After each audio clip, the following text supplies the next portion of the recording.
Депутатский корпус выразил свое мнение по поводу соглашения и, разумеется, ратифицировало его. Иными словами, Народное собрание подтвердило легитимность и полномочность данного соглашения. И этим все сказано.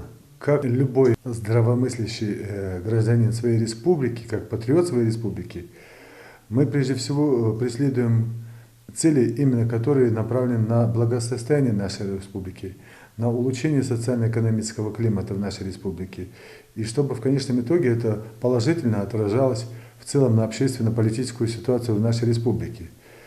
Я думаю, что всякое благое имеет свой положительный исход, и оно, несомненно, должно принести положительный результат.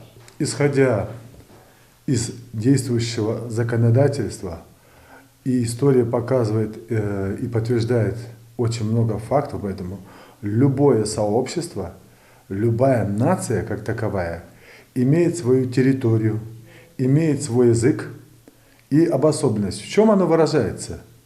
Она выражается прежде всего в территориальной обособленности.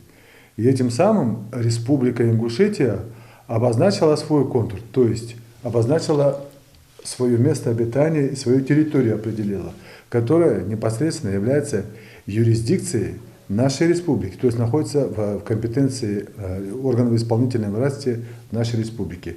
И это нормальная практика, потому как это уже испокон веков предусмотрено действующим законодательством. Ни для кого не секрет, что есть здоровые силы, есть, разумеется, и отрицательные элементы, которые очень неблаготворно влияют в целом на общественно-политическую ситуацию в нашей республике. Я полагаю, что это некая пятая колонна, которая вносит смуту и в разлад нашего общества. Я бы хотел призвать все наши здоровые силы с пониманием относиться к той ситуации, которая сложилась по вопросу соглашения, заключенного между главой Республики Ингушетия и Чеченской Республики. Здесь надо понимать, какую цель преследует руководство при заключении данного соглашения. Как мы слышим, некоторые товарищи начинают голословно, повторяю, голословно утверждать, что мы, заключив этим самым соглашение, причинили себе значительный экономический ущерб, либо политический ущерб. Соответственно, задается вопрос, из каких критериев они судят об этом. Я далек от мысли, что наше руководство, еще раз повторюсь, заключало соглашение в ущерб нашей республики. Более того, наоборот, напротив, я считаю, что оно заключило именно для того, чтобы мы имели не только, как говорится, конституционность своих органов государственной власти, территории и всего остального. Мы, как республика, теперь имеем четкие ориентиры и границы своей республики.